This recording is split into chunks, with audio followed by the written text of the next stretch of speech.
শুরুতেই বলে দিই, আজকের ব্লগে সেরকম কিছু ইন্টারেস্টিং নেই, তাও দেখাচ্ছি। নমস্কার বন্ধুরা, আমি প্রিয়াঙ্কা মুখার্জি। আমার আরও একটি ব্লগে আপনাদেরকে জানাই স্বাগত। যেই ছানাটিকে আমার হাতে দেখলেন সেটা কিন্তু আমার নয়, আমার একটা বান্ধবীর ছানা। ওরা এখন বাড়িতেই আছে, তো সেই সুযোগে আমার ওদের সাথেও দেখা হয়ে গেল, বাড়িও ঘুরে আসা হলো।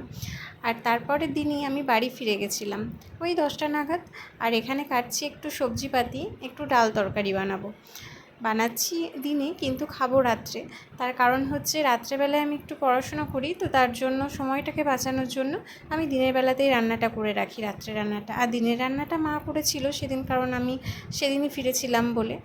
আর মুখে একটুখানি বেসন, হলুদ এই সমস্ত মিক্স আপ করে আমি একটু লাগাই স্নান করার আগে, কারণ আমার স্কিনটা একটু সেন্সিটিভ। আর তারপরে রোদে টোদে এসে একদম মুখটা একটা প্যাচ পড়ে গেছিলো, তো তার জন্য। আর যে 30 মিনিটস এটা লাগানোর সময় থাকে সেটাতে আমি একটু পড়াশোনা করি।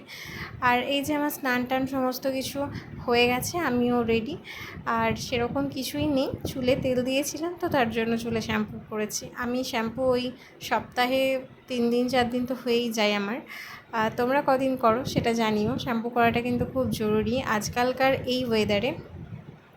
সেরকম কিছুই ইন্টারেস্টিং নেই আজকে, আগেই বলেছিলাম, কিন্তু তবুও বলবো, ভিডিও যদি ভালো লাগে তাহলে অবশ্যই একটা লাইক, কমেন্ট অ্যান্ড শেয়ার করবেন। দেখা হচ্ছে নেক্সট ব্লগে। টাটা।